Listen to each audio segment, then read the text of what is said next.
From the beautiful city of Los Angeles, California, we bring you the Gimme Three podcast.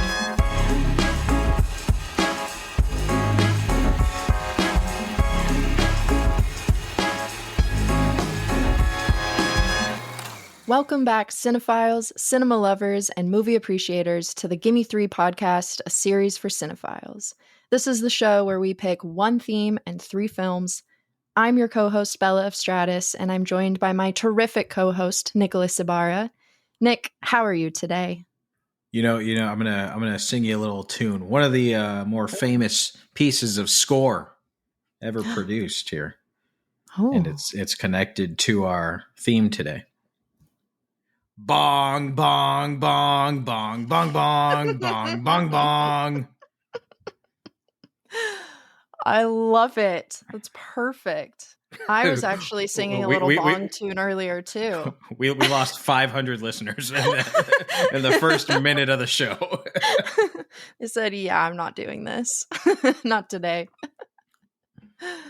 Yes. What an introduction. You know, we've got a very exciting theme today, if you will. We're recording on Saturday. It's finally the weekend. We made it. And it's a special weekend at that because it's Mickey 17 weekend, everyone. Bong Joon Ho's newest film, written, directed, and produced by Bong himself, starring Robert Pattinson, Naomi Ackie, Steven Yeun, Toni Collette, and Mark Ruffalo. God, the cast alone has me so excited to see it. I mean, yeah. All those characters together, it's got to be good. So, you know, once again, Bong is bringing his signature genre blending style, this time with a sci-fi dark comedy romance, I believe, based on Edward Ashton's novel Mickey 7. Have you seen the movie yet, Nick? I haven't gotten around to seeing it yet. I'm going to probably check it out this coming week, which I'm super excited about. I did, however, I had the honor and the privilege to work with director Bong and Robert Pattinson and Naomi Ackie on some of the promotional material for the picture. So yeah, I got to spend a couple days with them doing some EPK interviews, shooting some fun promotional material for the movie. If you are in the Warner Brothers algorithm, you probably have seen it perhaps on your Instagram feed or your TikTok or whatever. But very fun to work with them, and hearing them talk about the movie made me even more excited than I already was to see it. Oh my God, that's incredible. I'm so excited. Yeah, I'm so happy to hear that. I've got high hopes, high expectations, but I'm sure he will deliver, as he always does. So yeah, to celebrate the thrilling release of Mickey 17, we decided, you know what, it's time for a Gimme Three Bong Joon Ho. So in this episode, we're going to dive into three of Bong Joon Ho's greatest hits, Bong hits, hence the name of our episode. Credit to Nick's brilliant mind. Bong, bong, bong, bong, bong. I love it. Bong Joon Ho is just, want to give a little introduction to this incredible filmmaker. He's truly a master of, like I said, genre blending. He's got sharp social commentary, and he even weaves comedy into even the darkest, most emotional moments of his stories. You know, watching three of his films back to back, I was honestly in awe with just how effortless and seamless this balance of humor, suspense, and just deeply human storytelling is in all of his films. You know, whether it's the darkly comic class warfare of Parasite, the chilling mystery of Memories of Murder, or the genre-bending spectacle that is The Host. But for some background on our guy Bong, he was born in 1969 in Daegu, South Korea. And he was born into a family of creatives, of writers, graphic designers, professors. In college at Yonsei University in Seoul, Bong studied sociology, and he was actively involved in, at the time it was South Korea's democracy movement was going on. And I was watching this interview, I think it was at the Santa Barbara Film Festival the year Parasite came out, where he was talking about protesting in college just being a part of their daily routine. He said, go to lecture, go to protest, go to lecture, go to lunch, then protest. And I just love that because you obviously see so much of that shine through in his filmography as well. And after serving his required 2-year military service, he returned back to college in 1992. And that's when he co-founded a film club called Yellow Door. And he made his first films there. It was a stop motion short called Looking for Paradise, as well as a 16 millimeter short film called Baksakan, I believe. And it's translated as White Man. Definitely want to check those out. Very curious. He then went on to study at the Korean Academy of Film Arts. And, it's just easy to see how all of these different phases and aspects in Bong's past, led him to become the visionary filmmaker that he is today. On top of that, influence-wise, his love of cinema started early. As a kid, he watched Black Orpheus from 1959. It aired on TV in Korea when he was really little, and he remarks on that as something that left a lasting impression on him. He was also later in life drawn to the Katsi trilogy, and of course has referenced Guillermo del Toro, one of my personal favorites, Martin Scorsese, and Nagisa Oshima as some of his most influential directors. So he's got great taste. and Alfred Hitchcock. And Hitchcock is a big one for him. In fact, we asked him that when we were working with him, and he didn't answer. He just whipped out his phone and showed us his home screen of his phone was a picture of Alfred Hitchcock. Oh, no way. Yeah. That's actually amazing. I love that. A true cinephile. Yeah. Yeah, I mean, he's one of the best. His filmography is just full of range and surprises. I think he's very much cemented himself as one of the most exciting and influential directors working today. So without further ado, let's get into 3 of his standout Korean films, what makes them special, how they reflect his signature style, and why his work continues to captivate audiences all around the world. So, Nick, why don't you kick us off with our first Bong hit? All right, our first Bong hit is Memories of Murder from 2003. It's directed by Bong Joon Ho. It's starring Song Kye-ho, Kim Song-kyung, Kim Ro-ha, and Song Jae-ho. And I just want to preface this by saying to our Korean listeners, I apologize if I have butchered any of these names. I'll be doing my best throughout the episode. So anyways, we're calling this episode Bong Hits. We're spotlighting Bong Joon Ho films, but with our audience pick, which picked our second picture, it actually did solidify that this is a Bong Joon Ho, Song Kang-ho collaboration episode because he stars in all 3 of these pictures. So, Memories of Murder takes place in 1986 in a small province of South Korea, and it was loosely inspired by the first serial murders that took place in South Korea. And when the film was released, actually, the case that this story was based on were still unsolved at the time of this film's release. So, there's that. So that's what we start with. We start with a homicide investigation. A young woman has been raped and murdered, and we've got 2 men on the case. Detective Duman, who's Song Kang-ho, arrogant, he's instinctive, and he likes to go for the easy answers, if he's a criminal, he's a suspect.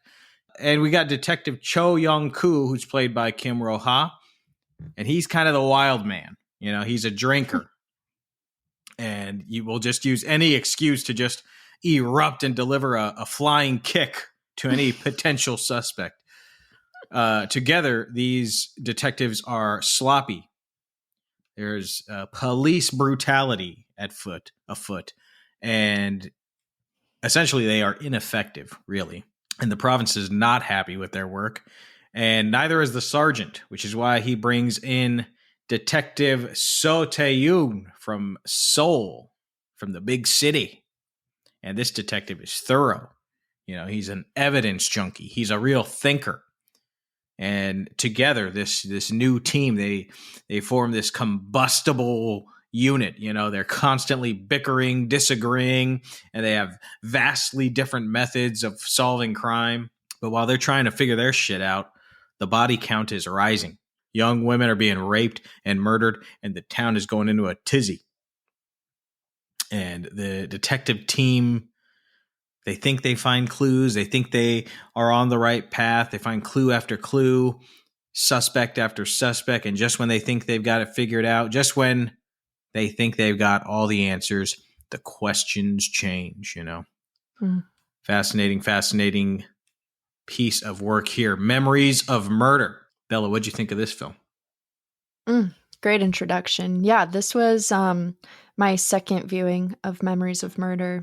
And I don't know, either I took a few, maybe too many bong hits for my first watch, or bong, bong, bong. Or the second watch is just even better. I mean, this definitely hit different for me on the rewatch. I kind of mentioned it earlier, but like this is one of those films that I think I can honestly say, like, if you come back to it over and over and over again, it just gets better every single time. There's just something new to appreciate, and it's just like such a testament to the genius that Bong is in his work, like the cinematography, the writing, the emotion, all of it. It's so strong in this film. I love it. It's a movie that will haunt you for like I haven't stopped thinking about it since watching it earlier this week. It's interesting because I feel like I talked so much about him genre blending, and I feel like this is maybe one of the more like singular genre works. I kind of say it like that because it's not like, just one thing. There's still so much more beneath the surface of it, but it definitely stays more within the boundaries of like a dark drama or like mystery or neo-noir, true crime, that sort of thing. We've got our like morally ambiguous detectives, and I feel like there's a lot of social commentary on like police brutality. Like there's throughout the film we learn that the town knows that the detectives in this town are torturing everyone they bring in, just trying to get a confession. And so, we also have like the psychology of detective work and like a psychosexual murderer. It's there's so much going on, but it works so well. Yeah, it's very deft, this film. Yes, yeah. And it's much different from your standard classic American detective story. Mm-hmm. For one, it does not shy away from the fact that the detectives may not know what the fuck they're doing, Right, completely. Even our detective who plays by the rules and is by the book and likes to look at all the evidence, he doesn't really get any closer to the answers than, our ragtag team of detectives. Yeah. We see how much shooting from the hip, for lack of a better phrase, they actually do. As you said, doesn't shy away from the police brutality or their lack of regard for citizens, which, a lot of now modern American depictions of the police do, but not so much in back in the day, especially not in like the 80s, 90s, or 2000s. Oh, definitely. Yeah. But unlike modern American depictions of police, it also doesn't shy away from their humanity, which I think is one of the strengths of this picture. Is it shows both sides, and the deeper we get into this film, the more clear it becomes why these men kind of perform the jobs the way they do. We even see the thorough, straight-laced detective devolve into like recklessness and violence as he's like cannot solve this mystery. And of course, probably the most striking difference from your standard crime thriller story is that at the end of the film, the mystery is not solved. We do not find this killer. And perhaps that is why the ending is so haunting and why the picture sticks with its audience long after the credits roll. It is a more honest neo-noir thriller mystery in that sense. Not everything is buttoned up. Absolutely, yeah. Well, and like to add to that, you mentioned it's based on a true crime story. And at the time of this film's release, the case hadn't been solved. I think it was solved in like, I think they found the guy it's based on in 2019. Yeah. 2019. Which just makes, I mean, that, like, I watched this a couple days ago, and that ending is just like a gut punch, like full body chills. You can only imagine the way audiences felt who even had a little bit of context to that true story watching that ending. I mean, it's just unforgettable. And yeah, I can't imagine seeing it, like in 2003. Yeah. The Korean audience knowing the story. Really, really intense. So yeah, this is a unique Bong Joon Ho film in the sense also that it is, like you said, it kind of stays in its lane, for lack of a better phrase. He does all kinds of real neo-noir stuff, like specifically his use of colors is something that I really, really love in this picture. Red specifically being, something that kind of like pulls the audience in, lures us in, makes us think that red is something to do with something very specific, and then it pulls the rug out from under you. Red, the color red is a red herring, if you will, for this movie. Yes. Yes, perfectly said. Yeah. I'll get into the colors a little bit more, but yeah, what did you think of the color play in this picture? I'm so glad you brought it up, because one of my favorite aspects of it is, specifically with color, is the full circle moment of it. The film opens with this beautiful landscape of like a wheat field, and the colors are so warm. It's like bathed in this glowing golden light, and it ends in the same space, with the same color palette. But so you're like introduced in this, and the music is so like sweet and serene, and you're like, this does not feel like Memories of Murder at first glance. Right. And then as soon as they start getting into the case, it completely transforms into this like pale, dark, grim, bleak color palette, which, to your point as well, like when the red comes into play, it stands out so much against this like bleak color palette. And it's just such a brilliant tonal shift throughout each portion of the film, like each part, I guess, that just fully immerses you in the story. But then also I feel like it really builds on like the emotion in its characters. Like it all ties together in a way that I would never have thought to do. It's just it's so clever. And, by the end of the film, in the beginning, that imagery is so warm and beautiful, and by the end you feel sick. So the detectives believe that the color red, is kind of their ticket to finding this murderer, because they believe that he only targets young women who are wearing red, and only on rainy nights. And at some point they think it's only when a certain song is played on the radio. All of this turns out to be untrue. But sticking to the red thing for a second. So the first few victims were wearing red when they were murdered. So they believe that red is kind of a key element to the killer's psyche. And because we've been trained by these cop movies, we start looking for that too. Yeah. Turns out to be false. What the color that actually is kind of the key element to all of this, not so much for the murderer, but for, the cinematic language, if you will, is white, of course, which means innocence or purity. If we learned anything from Malcolm X, that's the white man's dictionary. White equals innocence and purity. But anyways, so all the women are wearing white, and white is kind of like laid out throughout the picture. And whenever we see red, it kind of resembles this loss of innocence, not just for the victims, but for the detectives as well. We see our straight-laced detective. We start to feel more the use of red implement itself into some of his shots as he starts losing his mind and starts going down the path of less righteousness. Very deliberate work here. You're making me think even of like that scene when the whole crew, the whole detective crew is at a bar. There's a lot of also that just made me think of a lot of like ensemble staging, I think Mm-hmm. is the term in this film. This is one of those where it's like a straight on shot, like kind of wide shot of the whole crew sitting at around this table in a bar.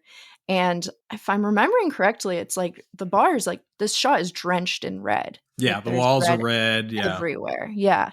And it's just, oh, it's so brilliant. It's like this one take of them just drunk as hell. Like their boss is like puking all over the table.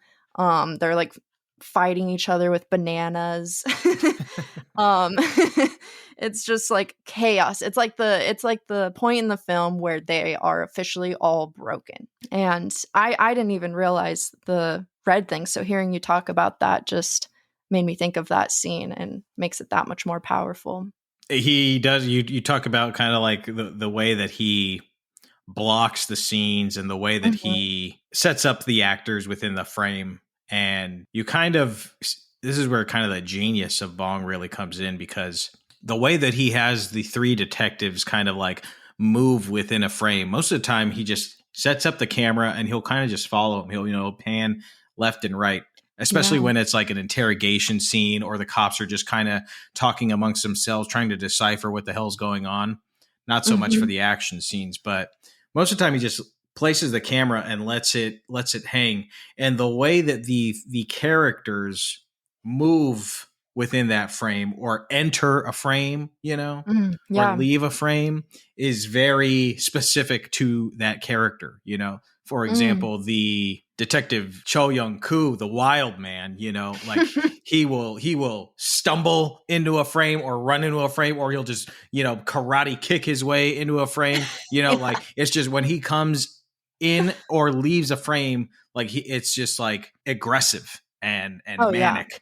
And then we've got Detective Park Duman, whose song, the way he moves through a frame is like he doesn't like ever watch where he's going. Like Mm. if you see him kind of like move around, he just kind of like his eyes are down and he's kind of like moving instinctually throughout the frame. Like Just because he's fumbling. fumbling, stumbling his way through because this man works on instinct. You know, Mm. and Yeah. and then our straight laced detective Sao Tai Yu, he is very meticulous in the way that he moves, and he likes to pick a spot, hang there for a Mm. second. A lot of times he'll like work his way to the center of the frame. So it's Yeah. all, really, again, very meticulous work here with the color play, the blocking, the framing. It's all nerdy shit. It's so good though. It's all nerdy shit. Bong, bong, bong, bong, bong, bong. I mean, like that's the beauty of Bong and his films is like you can get into the nerdy shit, but you could also just watch this film like popcorn movie Totally. watchers and get just as much out of it. It's something for everybody. Much, Cornucopia. much like Alfred Hitchcock was. It's like if you want to Yeah. look at the depth and you want to see the layers and all that kind of stuff, it's all there. It is Mhm. all right there. But if you just want to have a good time at the movies and scream and get your jump scares or be on the edge of Yeah. your seat, damn, then you got to, you don't. You got it. You could totally turn your brain off and enjoy a film that way as well. Oh my god, speaking of jump scares, this movie is terrifying. Yeah, This movie scared the shit out of me. Way scarier than I remembered it. Like we never really see the killer, at least like never see his face or have any idea of who he could be, but we kind of see him as a shadow throughout the film. There's this one shot that I will never forget. I literally like screamed while I was watching it cuz I was like this is so horrifying. We're watching a young woman walk along the path that all of these murders keep taking place, and it's dark and it's raining, and we all have the context at this point that she's in trouble. And she's got this like umbrella and a big flashlight, and that's the only source of light that we really have besides a little bit from the moon. So she's like stalled in the middle of the road looking around the wheat fields, 'cause she heard something. And very, very far in the distance, we see a man just like slowly peek his head out of like the brush and then go back down. And it's such Right. a small, subtle thing, but even just talking about it, I'm getting like chills. Like it is just so horrifying and the perfect build up to, I think, one of the greatest jump scares that occurs right after that. Yeah, it's unsettling. This whole thing is very unsettling, and Oh. yeah, it's got some jump scares. It's got just this sense of unease Mhm. and grime and dread. Yes. The tone The is tone. scary. Yeah. Yeah, but what's brilliant about it too is like it's not exploitative. Like No. No. No. it's not exploiting unnecessary violence and things that it's like, I don't need to see what is happening to these women to understand like the gravity of the situation and like the horror of it as well. And so getting these like little, like that moment, for example, all we see is kind of like the hunt, Hmm. not what happens after. And that is way scarier than whatever I could see happening after, honestly, Right. on screen. It keeps you engaged in a way that's not like, in a way that's like obviously still being respectful as it's based on a true story as well. Yeah. So I respect that he had that kind of like boundary while making this film. Yeah, and I think it's a strong creative choice too, because it doesn't. They always say like sometimes with monster movies, even though he breaks this rule in the next movie that we're going to talk about, Yeah. but they say that the less you see of the monster, the scarier it is. That's kind of Yep. the approach that he uses with this film, and it pays dividends. With all of that scariness and all of the thriller elements and drama, I do want to shout out the score by Taro Yes. Iwashiro, he's a Japanese composer actually, and he, I think, captures the melancholy, of this whole story. Yes. He kind of grounds the story in this sadness as the detectives are running around with like chickens with their heads cut off, and their Yeah. self-absorbed missions, and we are the audience are trying to figure it out, and the score always comes in just when we're getting swept up in like the drama, and it reminds us of that this is a tragedy. Tragic stuff is happening. Really strong choice and strong work from Iwashiro. Yeah. Oh, it's incredible. Yeah, I listened to this score actually this morning. Really sad and beautiful. So anyways, it's a masterpiece. It is. Yeah. No exaggeration. Definitely a must watch. Add it to your must watch list. Memories of Murder, directed by Bong Joon Ho. It is, I believe, only streaming right now on Tubi, which you don't want to Mm. watch it on Tubi really because you're going to get ads. So if you must watch it on Tubi, go for it. But if not, I recommend checking it out at your local video store. I know there's a Criterion Collection edition available. So check out Vidiot, check out Cinephile Video, and check out Videotech if you live in the great city of Los Angeles. Check out those video stores and check out Memories of Murder. And let us know what you think, of course. Next up, we've got Bong Joon Ho's infamous monster film from 2006, The Host, his third film, directed and co-written by Bong Joon Ho, starring Song Kang-ho again, Go Ah-sung, Byun Hee-bong, Park Hae-il, and Bae Doona. I still have some Bong Joon Ho films to watch, but I would boldly argue that this may be his most genre hybrid film. On the surface, it's a sci-fi monster movie, but at its core, it's a family story filled with ingenious social and political commentary, kind of pointing towards the complicated relationship between South Korea and America. And this was the highest grossing film in Korea at the time of its release. And of course, it reached global audiences and really truly put Bong on the global map, I would say. Fun fact, at the time, Quentin Tarantino even said it was one of his favorite movies of the last few years, which is pretty cool. Mm-hmm. High praise. Yeah, exactly. Especially for your third film. I mean, Yeah. the film begins in 2000 when an American pathologist orders his Korean assistant to dump toxic formaldehyde down the drain, directly leading into the Han River. Years later, a monstrous amphibious creature emerges from the water, attacking civilians in broad daylight. At the center of the chaos is the Park family, who run a small food stand on the banks of the river. Gong-do, played by Song Kang-ho, is a sluggish but well-meaning father who finds himself in the worst situation imaginable, as he can do nothing but watch in horror as this monstrous creature snatches his young daughter, Hyun-seo, and disappears beneath the surface of the water. The Korean government immediately imposes a strict quarantine and starts spreading this idea that the creature carries an unknown deadly virus. But when Gong-do receives a staticky, broken phone call from Hyun-seo, revealing that she is in fact still alive and is trapped in the sewers, the family escapes the lockdown and embarks on a desperate rescue mission. So they're navigating the city, they're evading both government forces and this unpredictable monster that's still on the loose.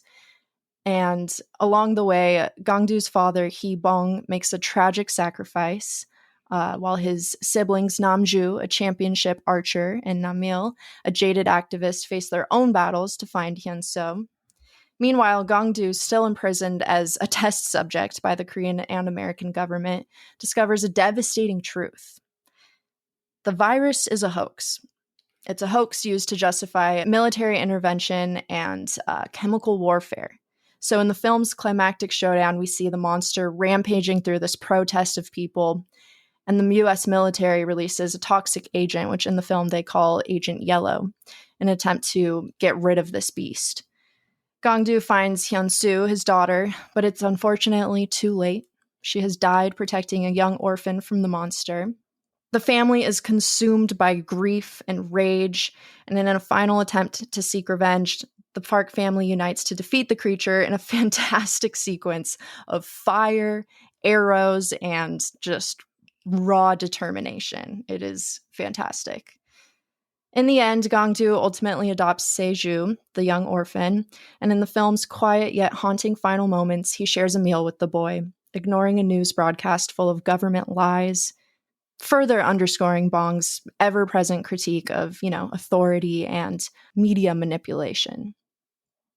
The film was actually, just a fun fact before we get started, the film was actually inspired by the McFarland case in Korea. In 2000, the US military base threw toxic waste into the Han River, and apparently a Korean environmental GMO reported it, so it became like this huge issue at the time. And Bong kind of took that concept and was like, let me pair that with a monster movie. He's like, I think he worded it as, he said, it felt like a classic sci-fi movie from the 50s where, the scientist makes a mistake and ends up like creating a monster. Right. So, with the host, Bong redefined the monster movie. He crafted this story that is truly thrilling, heartbreaking, and even politically charged. I mean, it's a little bit of everything for you. So, Yeah. Nick, what are your thoughts on the host? Yeah, I love it. I mean, I came to this movie late. I think I saw it just for the first time a couple years ago. Yeah. At the New Beverly Cinema, playing wow. a double bill with Mother, another Bong hit, and it was just a wonderful theater experience, as you can imagine. Crowd was lit. It was totally awesome. Front row, just on the edge of my seat. Totally awesome. Yeah, I mean, it's great. I mean, like you said, it's you described it perfectly. It's political. It's fun.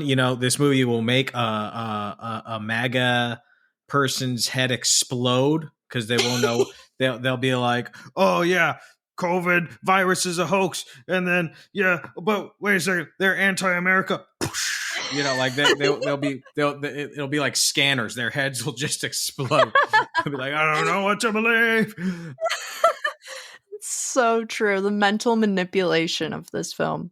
It's unreal. I just lost some more MAGA listeners there too. That's okay. So anyways, it's got a little something for everybody, including MAGAs. And You know, it's just I just love it's just environmental disregard. What are you going to get Yeah. when that happens? You know, it's going to take your children. That's basically what the movie is Yeah. about, and it's And just there's nothing you can do about it. and it is astutely packed into one hell of a fun monster movie. Oh, yeah. I mean, yeah, I feel like we have to talk about the monster and that opening scene. It's so funny because I feel like I'm kind of putting my foot in my mouth here, but like literally every time we talk about horror or a monster movie, I'm like, it's so much better when you don't see it. That doesn't have anything to do with how I feel about this movie. This movie's amazing. Right. Yeah. That I doesn't mean, apply here. it's bold because they show you the monster. I don't know, what is it, like 10 minutes into the movie, 15 minutes into the Yes. movie. Yeah, fully like not right as it starts, but like so much sooner than you would expect. And it's not like, a tentacle. You see the entire body of Yeah, this you see monster all of it in broad daylight. Broad in daylight. broad daylight. Yes, it's oh my god, and it's just so unexpected. And that shot, that like the introduction to it, I have to talk about it because it just I had like a giant smile on my face watching this. Obviously, I'm a big monster movie fan. You see the monster curled up. It looks like it's in a cocoon almost, like hanging from the bottom of the bridge over the Han River. It looks like a bat, honestly. Mm-hmm. Yeah. And then it just everyone's looking at it like, what is that? I can't tell. Maybe it's a banner. And then it moves and it doesn't like it just like gracefully flips into the water. Like it's so graceful and elegant that you're like, that was really unsettling. This is not gonna end well. But that shot is just the beginning of the chaos of this opening scene. I love how I don't know what word to use, but like perspective driven this whole opening scene is as well, with like the realization that there is this giant monster attacking everyone. Like we kind of see it in different ways through the eyes of our two main characters, like the father and the daughter. There's like this second unforgettable sequence when they reveal the monster through Gang Hoo's eyes. The dad, he turns towards the camera and the camera just lingers on him as he gives this performance with this expression where you're just like, oh, fuck. Like, this is not good. And then it cuts to Gang Hoo's perspective of this enormous monster running along the bank of the river, just plowing everyone in its sight. And you're 100% placed in like his shoes at this time. Like you're just watching it happen. It's happening fast and slow at the same time. You're just sitting there like, oh my, is this really happening to me right now? And then the camera tracks Gang Hoo like running alongside the monster, taking in all the chaos that is unfolding at this like lightning speed, just absolute mayhem. Meanwhile, the daughter is watching her aunt in I think it's like the archery national championships on TV or something Right. like that, with her grandfather in their food stand, just having no clue of like the absolute carnage that is taking place just outside. So she's watching her aunt hesitate on the last arrow. Her aunt misses the timer, forfeits first place. So the daughter, or I guess niece, whatever, she walks outside and she's all disappointed. She's kind of like in her own little world, and the world around her is muted, and we're kind of now looking through her POV. She's staring at this can of beer spraying on the ground, and it's like the only thing we can really hear until all of a sudden the screams and running footsteps of people start to fade in, and before we even turn with her to see what is going on, the camera cuts to her being ripped away by her father, who's grabbed her hand and is racing with the crowds of terrified people away from this like giant chemical monstrosity charging their way. And yeah, I don't, sorry, I'm going on forever, but I love this juxtaposition of like perspective and the realization of the monster, like with the fast chaos for the father and the slow motion for the daughter. Mm-hmm. It's just such a good build up to the moment when he's forced to watch her be taken by this monster. Right. You're just floored watching it. I remember the first time watching this, my jaw was on the floor. I was like, there's no way they just did that. There's no way. They just killed this kid. And it kind of plays into the way that they shoot it, the way that you described it, kind of plays into the theme of environmentalism from the Mm, perspective of, say, an adult versus a perspective of a child.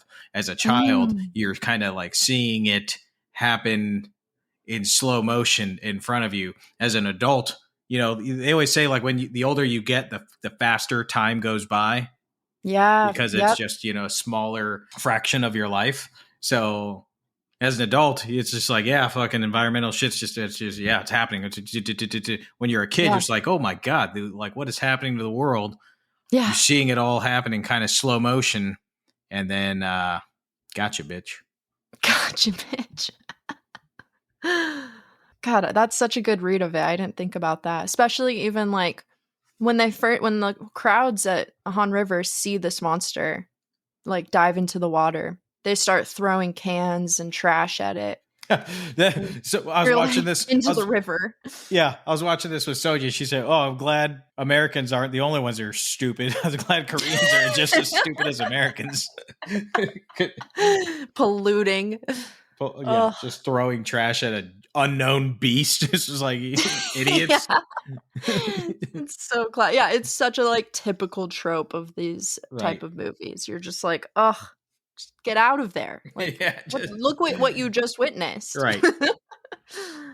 Oh, it's so good. Well, Bella, we can't talk really about Bong and Bong hits Mm. without talking about Gimme Three Dubs. So true. Hand in hand.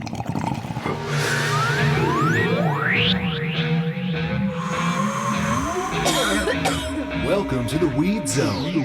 Population 420. Hand in hand, dubs, of course, for those who don't know our segment, Gimme Three Dubs. Dubs, of course, are short for W's. Mm. Don't mess with Texas. Gimme Three Dubs. Those three dubs are watch with weed, a bong hit, if you will. So this is the segment where normally I read you some of my stream of conscious scribblings as I watch the film Higher Than Giraffe Pussy. But today we're doing something a little bit different because you know what else happens when you watch with weed, Bella? Hmm. You get very hungry. Oh my god. Yeah, I know where this is going. And there is a scene where Hyun So, the daughter, she's in the sewer with the other little boy there.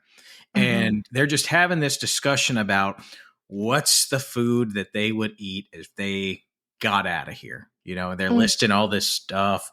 And I'm sitting there getting really hungry, watching the scene. And I'm higher than what, Bella?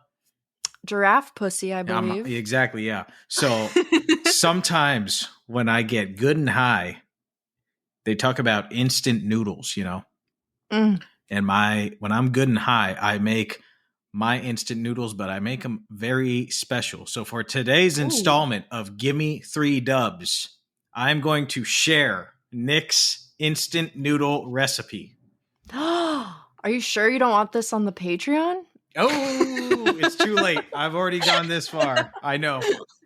Giving it away for free, man. We're giving it away for free. That's just the kind of son of a bitch I am. Here we go. Okay, here we go. Nick's instant noodle recipe on today's installment of Gimme Three Dubs. Okay, so you boil your water, obviously. Mm-hmm. What I do as the water's boiling is I throw in some chopped mushrooms, some chopped broccoli, and if I'm not too high and not too lazy, I'll throw in some chopped onions also. You put that on low heat so that way some of the flavor of these vegetables kind of gets into the water. Okay. So then as it's starting to boil, you drop the noodles in. And I don't like put, like the powder packs that they give you, all the sodium filled stuff. I don't like putting the whole powder pack in there. I put just a little bit of it just to give it like a kiss of the flavor. But hopefully the vegetables are kind of adding some doing their thing. flavor to the water and the broth. And so while those noodles are cooking, again, on a low heat, here's what I do. There's two things you got to do. Number one, you take another rip of your joint or your bong, your pipe, what have you. Your Benjamin. Your Benjamin. Number 2 is I fry up a couple of eggs. That sounds so good. Yes. I crack a couple of eggs in a pan, again, low to medium heat. And I'm aiming for kind of like over medium eggs, obviously. So that way, when you break the yolk, the kind of yolk just kind of runs into the noodles and all that. Mm-hmm. Okay. So you try and time this all out to where the soup's done, the noodle's done. You get it into a bowl. You got your over medium eggs on top of the noodles and the vegetables. And I dab some chili paste on the whole situation. And it's just really lovely. And depending on how high you are, this is where it gets risky. That you could totally stop where I just stopped. And most of you probably will and should. Because it's a great bowl of instant noodles with some nutrition, actually, in fact. Yeah. But if you want to get nuts, I'm talking to you want to get Michael Keaton and Batman nuts. Here's what I do. I take, I don't know, I'd say a handful of flaming hot Cheetos, and I crush them in my hands, and I sprinkle all the flaming hot Cheeto crunch all over that fucker.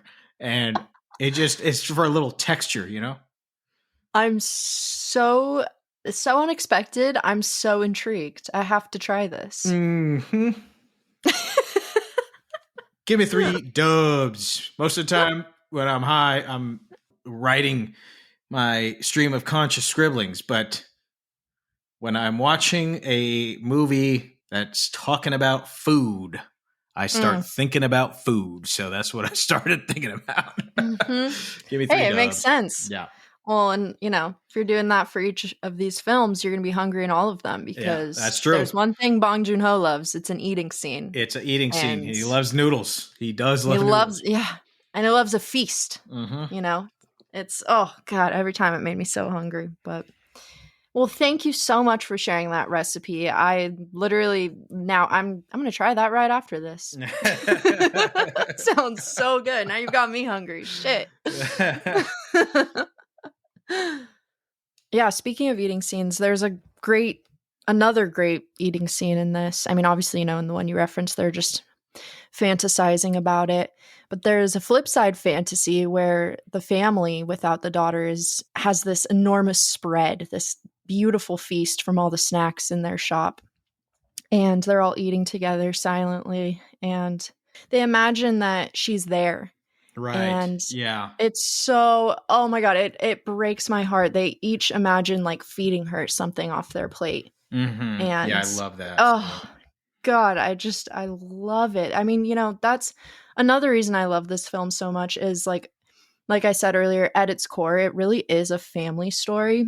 It's about supporting and loving each other as flawed human beings. And, within that scene, there's another one that is just unforgettable that I have to talk about. Beautifully written with the grandfather, and he's talking to his 3 kids, specifically the uncle and aunt, about cutting some slack for their older brother, Gong Hu, the father. And they keep getting pissed at him for like dozing off while his daughter is in peril. And the grandfather explains that he believes this is because he wasn't there a lot throughout Gong Hu's childhood to like feed him when he was a kid. He says he's lacking this protein, which caused something to go wrong in his body and his brain. So every now and then he needs to sleep, and that's okay. It's no fault of his own. And it's such a gut-wrenching like confessional scene. The funny part about it is that all 3 of the kids fall asleep as he's telling it. I know. It's such an emotional scene, and it tells you so much about the history of this family and like the familial dynamics. And then there's like, and you kind of like are on the verge of tears sometimes, and then it cuts to the siblings like falling asleep, and you just like bust out laughing. It's just like the comedic timing meets emotional weight is really impressive. Yes, 100%. And it becomes something more too. It's like such a deeply personal moment where it's almost like this grandfather's confessing it to us instead. And it's just an incredible performance by Byung-hee Bong. I mean, he went nuts in that scene. Michael Keaton nuts.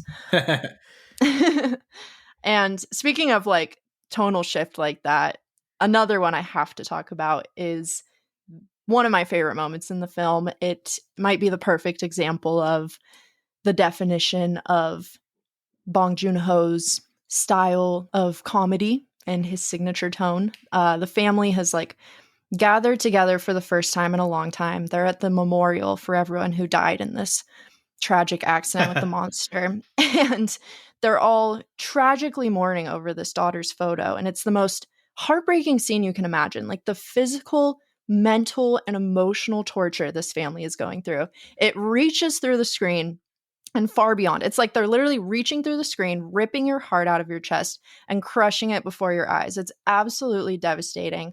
I'm watching it. I'm on the brink of tears. Then the scene continues, it evolves, and it escalates to a level where this family is hitting and slapping and pulling on each other. They're rolling on the floor, screaming and crying.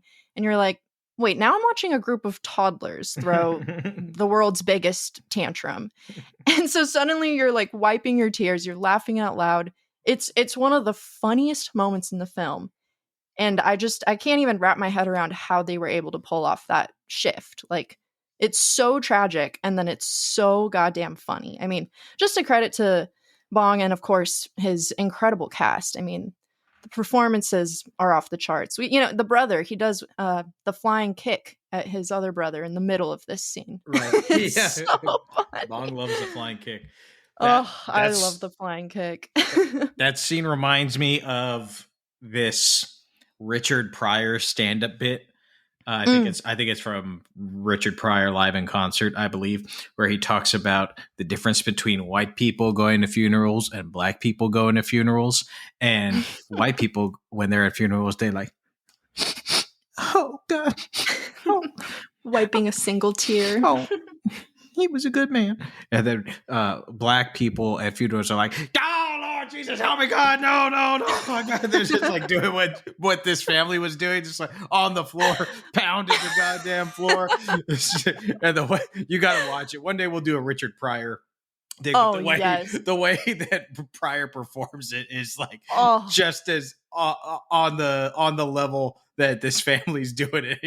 I have to watch that. It's so great. I love that. Maybe Bong Joon Ho was a Richard Pryor fan. Maybe, yeah. I mean, it works. It works in this movie. Yeah, the family dynamic is just such a strong point, and it goes all the way until the very end. Mm-hmm. We see that each character has like their own flaws that actually end up saving them in the end. Gong-hoo, the father, he goes from kind of like deadbeat dad to a man on the mission, saving his daughter at all costs, risking it all. And the grandfather, who's beating himself up about not being there for his family, and especially for his oldest son, Gong-hoo, as a child, like when he needed it most, he sacrifices himself to the monster in order to save the rest of his children. The uncle is an unemployed college grad. That's like what they keep referring to him as, with a drinking problem. And in this final showdown, he's hauling Molotov cocktails at the monster. Like, it's so many great connections. Oh, and on top of it, this scene is just so great because he's got one Molotov cocktail left. He's missed every single fucking shot. He's had like 10.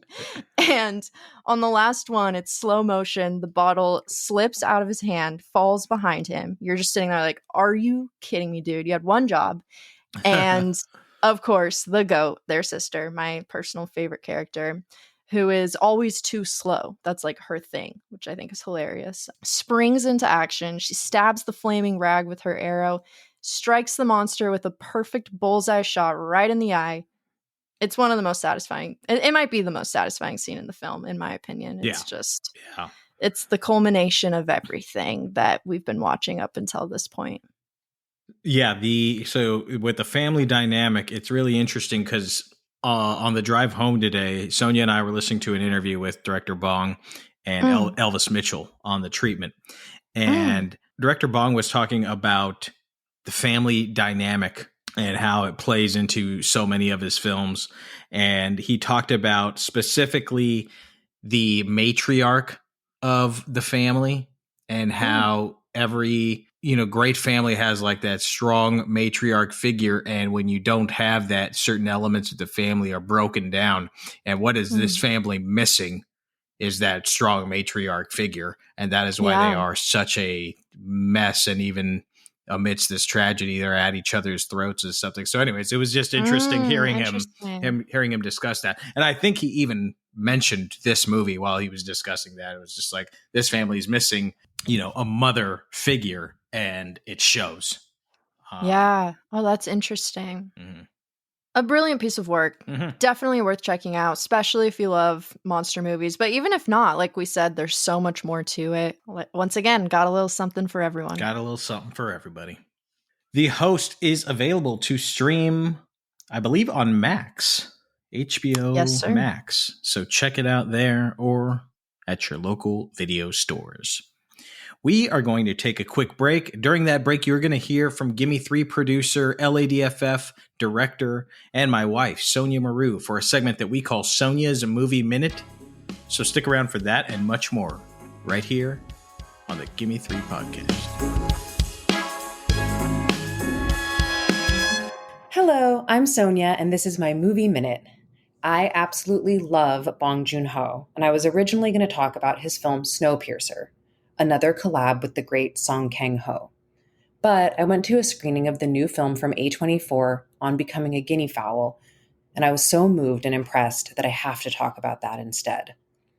The film, which takes place in Zambia, opens on Shula driving home from a costume party dressed like Missy Elliott in The Rain music video.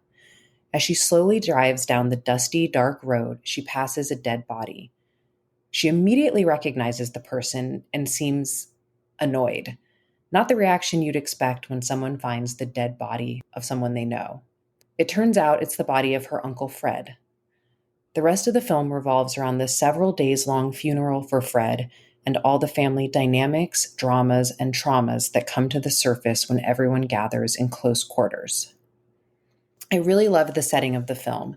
I don't know much about Zambia, and seeing a country and culture I'm not familiar with is always one of my favorite things about seeing a non-American film. The fact that the film centers around a funeral, which is such a private family affair, made it feel all the more real and immersive. On Becoming a Guinea Fowl competed in the On Certain Regard category at Cannes and won Best Director for Rungano Nyoni, an award she completely deserves. This film is very quiet, pensive, and observational, but never boring. When Nyoni decides to unravel the layers and show you the emotional and cultural core of the film, it's extremely powerful. Susan Chardy is brilliant and restrained as Shula. When I found out it was her first film role, I was truly shocked. Shula is perfectly balanced by her boisterous and drunk cousin, played by Elizabeth Chisella, who was giving me total Keke Palmer vibes in all the best ways. On Becoming a Guinea Fowl was released this week in LA, and it's playing at the Grove AMC through March 20th. I did a quick search on Fandango and didn't find any showtimes outside of LA, but please check your local theaters. If possible, this movie is deserving of an immersive experience like you can only get in a theater.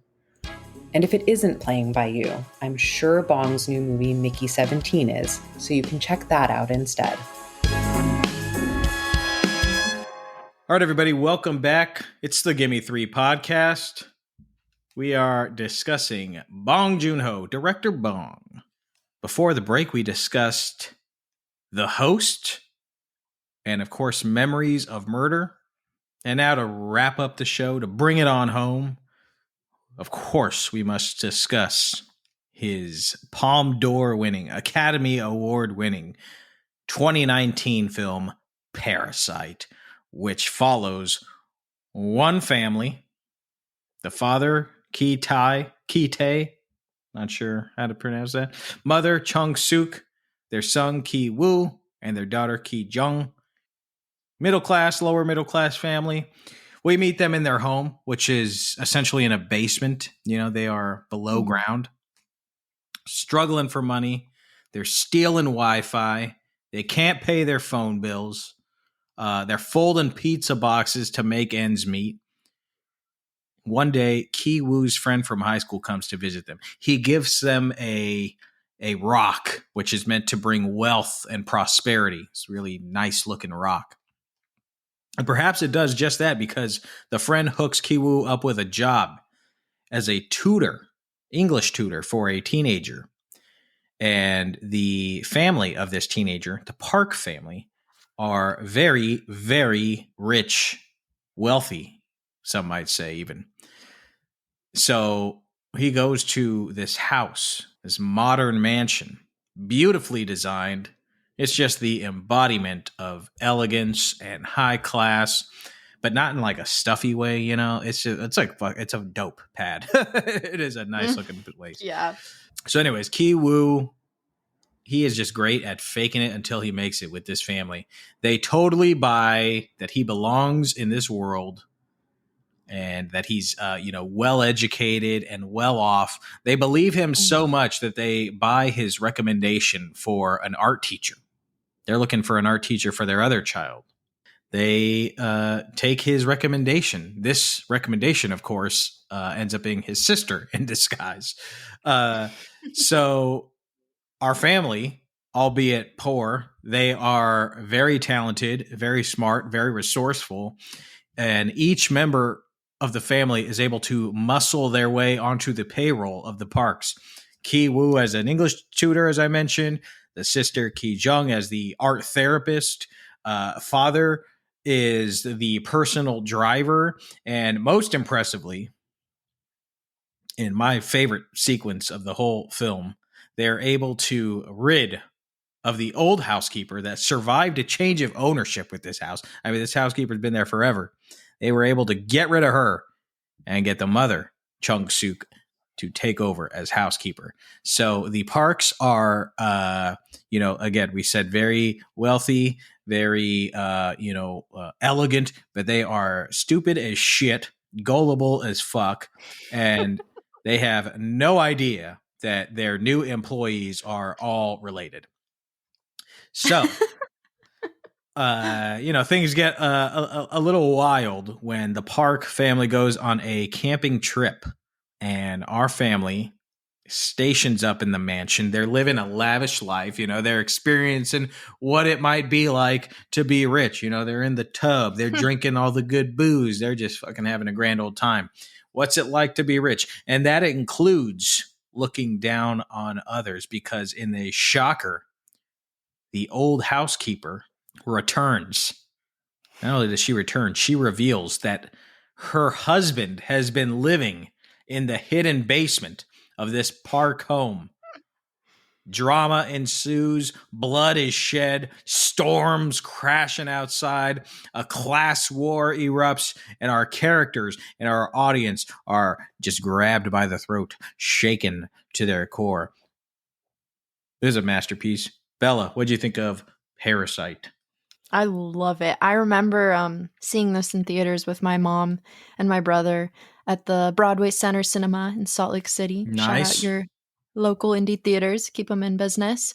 And we walked out of there completely speechless. Like I don't even know if we even spoke to each other on the whole way home. I think I'd never seen a movie like that. It was just such a memorable experience. I became obsessed. I remember I went back to LA to school and forced all my friends to watch it, and they all became obsessed with it.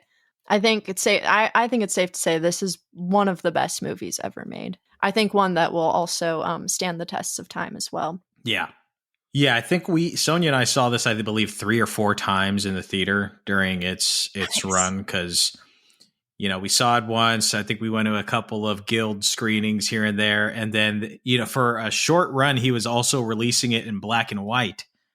Oh, yeah. I read about that. I didn't know that. We saw it in black and white also. Ooh. What was that like? It was cool. I think it's better in color. It's shot for color, but it was cool. It's worth checking out. If you, on the Criterion DVD and Blu-ray, it comes with the film, second disc of supplemental material, and then the third disc is the black and white version. So if you get the Criterion edition, you will get to see that beautiful black and white version. Mm. This is the kind of movie that also, like, no matter how many times I've seen it, which is probably hovering around 10 times now, which is Wow. saying a lot because it's not that old of a movie. It's Yeah. fairly new. It never gets old, you know. It's just like Yeah. all the moments I get anxious and tense at all the moments I'm supposed to get anxious and tense. I laugh at all the moments I'm supposed to laugh. It just works on every level. It is just such a total masterstroke.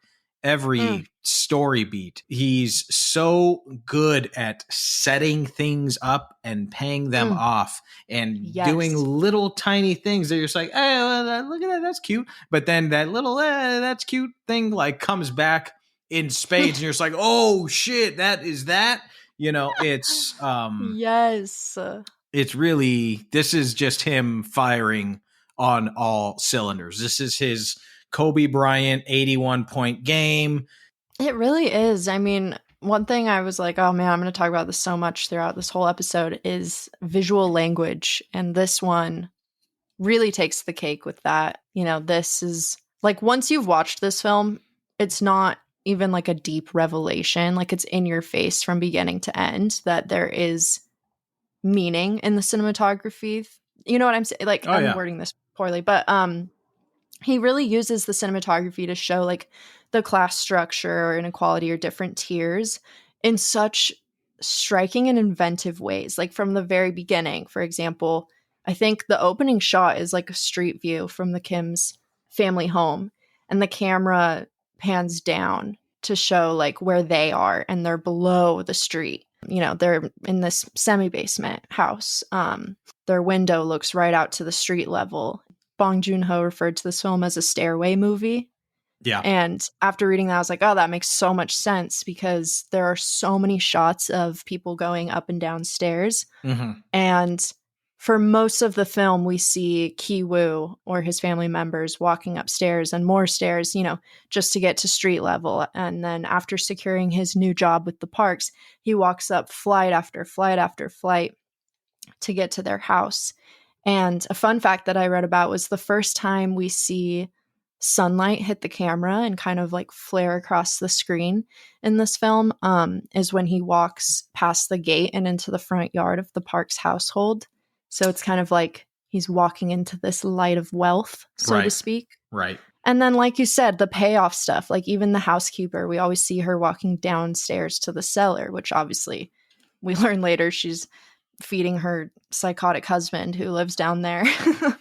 But early in the film, those scenes of her walking downstairs is also kind of like a hint at where she lands on the structure. Real quick on the stairs thing. Remember last week? Please, we were talking about Claudette Colbert, our Claudette Colbert episode. We were talking about Imitation of Life, and we were talking about them showing visually the difference between a white mother and a black mother, even if they're living under the same roof. And we saw Claudette Colbert's character going up the stairs and Louise Beaver's going down the stairs. So I thought about that movie while watching Parasite, funny enough. Oh, I love that. Yeah, I didn't even think about that. It's a perfect connection, honestly. Another one that they do is Crossing the Line. I mean, okay, first of all, this movie is just like slaps you with metaphors, but in a good way. Like, it's very intentional, you know, when, like you said, like when Min hands Ki-woo the Scholar's Rock, he's like, this is a symbol, or this is a metaphor. This is so metaphorical. So metaphorical. Yes, that's what it is. But then there's also this motif of crossing the line. We hear Mr. Park rant about this constantly. It's so annoying. He's talking about like his biggest pet peeve is basically people who work for him crossing the line, like stepping out of their lane, I guess. And there's this one really brilliant shot where Ki-woo is watching Moon-gwan the maid from the window, and she goes outside to wake Miss Park, the mother, sleeping. And the two characters are like split by this line of two window panes. And the maid crosses the line and claps really loudly over Mrs. Parkhead to wake her up from her sleep. And you're like, oh, this is crossing the line. But you don't even think about that until the end of the film, once you've heard Mr. Park say this shit so many fucking times that you're like, oh, that was that, and this is this, you know? So it's almost like a mystery in that way with the visual style of this film. Well, and this house was built for the movie. Like the production design team created this house, and Bong Joon Ho, you know, they planned it kind of meticulously to create lines pretty much, you know, wherever they could to have either family on either side of the line, you know. So they try like to vertically or horizontally. Yeah, basically they try to implement these lines as much as possible in the production design, so that way we can, you know, see it even if it's subconscious, just to kind of always have them separated. This use of lines and crossing the line also leads to my favorite shot of the film, and one of the, I think, the most genius dialogue scenes in terms of cinematography. So it is a scene where the sister, who is posing as like a scholarly art therapist, is talking to the mother about art therapy and her young son, and what might be troubling him. So a little bit of backstory with this. Here comes some nerdy shit. Give me 3 nerdy shits.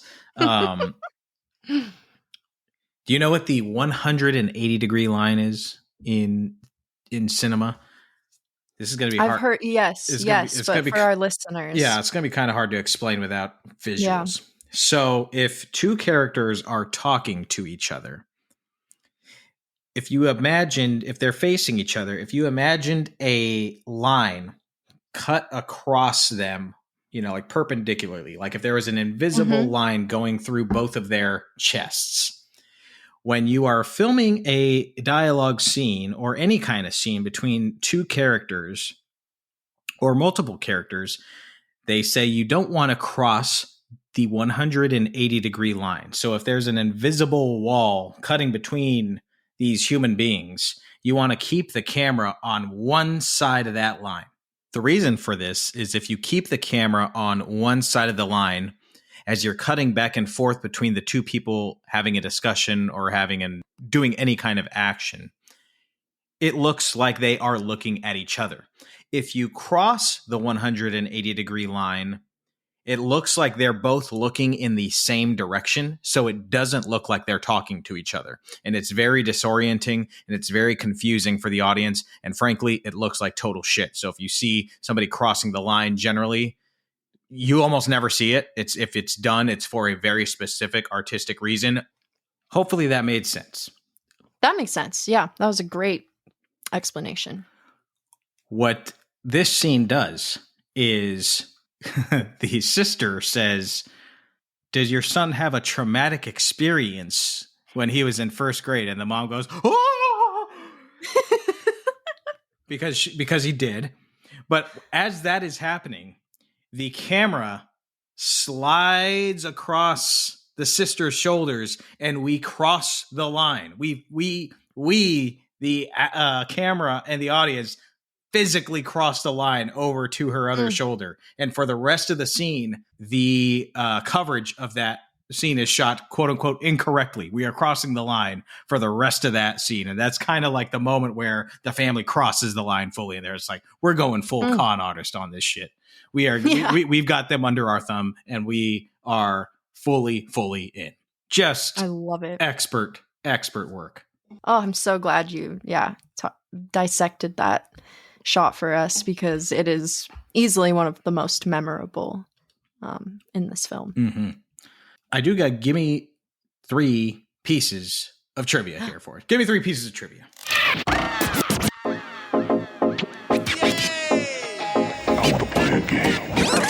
I want to play a game.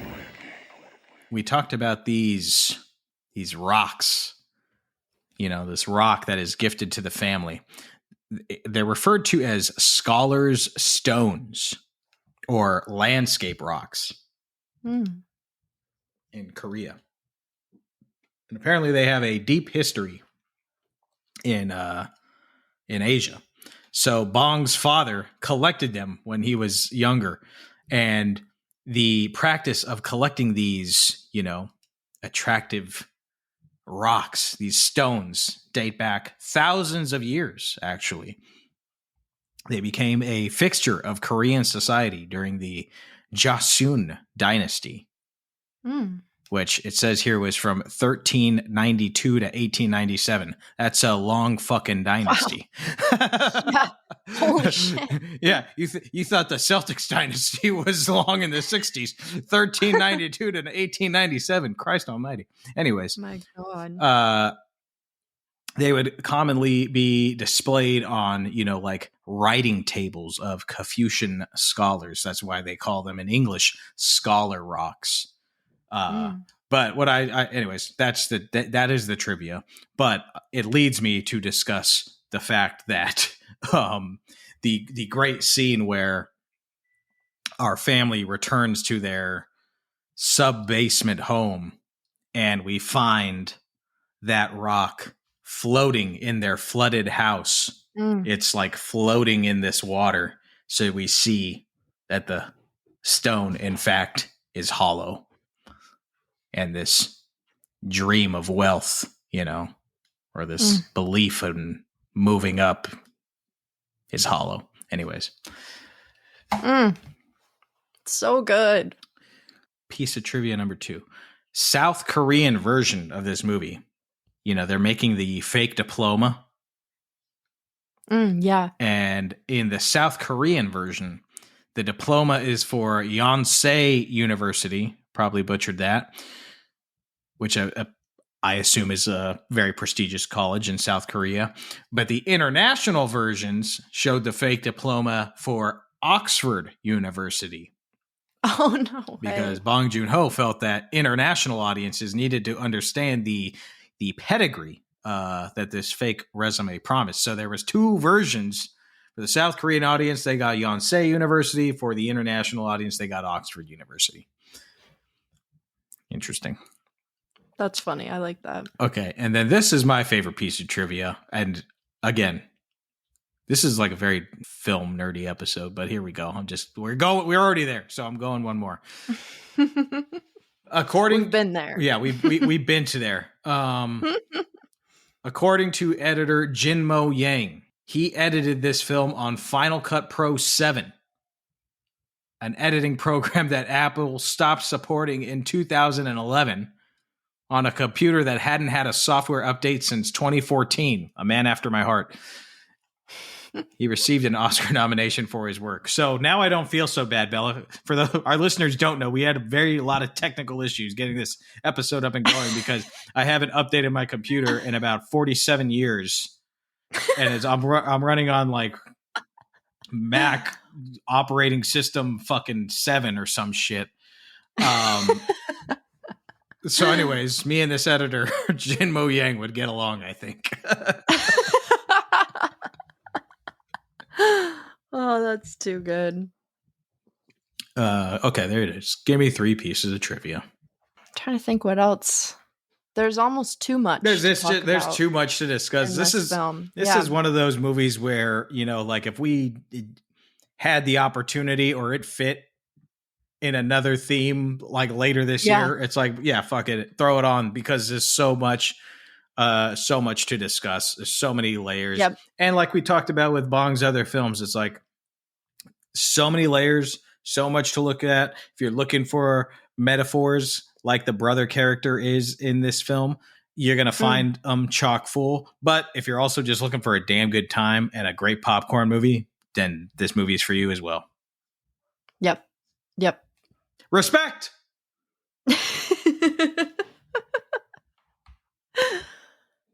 Yeah, rent, you can rent it. You can also, it seems that you can stream it on Netflix or Hulu right now. So you got a lot of options. There's no excuse not to watch this film. Mm-hmm. All right, everyone. Well, that is a wrap on Gimme Three, Bong Joon Ho. Bong hits.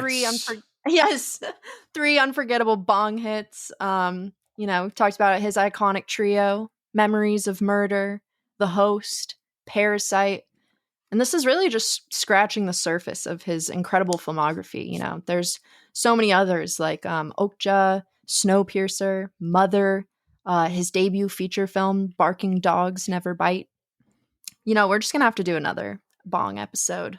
Bong Hits Part 2. Mm-hmm. Bong Rips. Yeah, Bong Rips. There you go. Man, honestly, I have to say, I feel like we're just so lucky to have such a brilliant modern filmmaker like Bong Joon Ho, contributing to this new age of cinema with just everything that he does. Whether you're a longtime fan or you're just diving into his work, it's clear that Bong Joon Ho has cemented himself as one of the GOATs. And, before we sign off, make sure you check out Mickey 17, Bong's latest film, which is out in theaters right now. Go out, support the film. Let us know what you guys think of it. If you haven't seen these 3 films, even if we, spoiled the hell out of them today, they are definitely still worth checking out. We'd love to hear what you guys think of them. And you can let us know that in a few different ways. First, you can send us a text by scrolling down to the episode description and clicking the Send Us a Text link. Send us your thoughts, movie recommendations, theme ideas, anything. We love hearing from you and getting your input as well. You can also follow us on Instagram at Gimme Three Podcast. That's GIMME, spell out 3 podcast. We post some cool little edits of all the films featured in our episode each week, along with some behind the scenes photos, movie lists, stills, and we even have polls on our story where you get to vote on the next films we talked about, just like you voted for the host this episode. And if you're loving Gimme Three and you want even more content, like maybe spoiler-free movie reviews and recommendations from our watch list, then you can subscribe to our Patreon for just $5 a month. We'd really appreciate your support, and you'll get, obviously, access to exclusive content. Lastly, if you've set our episodes to automatically download on Spotify or Apple Podcasts, that's a huge way to support the show. It helps us reach more cinephiles like you, and we're just so grateful for your help in spreading the word. All right, Nick, do you want to tell our lovely listeners where they can find you on the socials? Yes, you can find me on Letterboxd, on Instagram, or on Blue Sky at Nicholas Ybarra. Ybarra is spelled with a Y. Awesome. You guys can find me on Instagram at Portrait of a Cinephile or on Letterboxd at B Efstratis. Anyways, we'll be back next week with some more great films and discussions. Thank you so much for tuning in to the Gimme Three podcast, and we'll see you at the movies.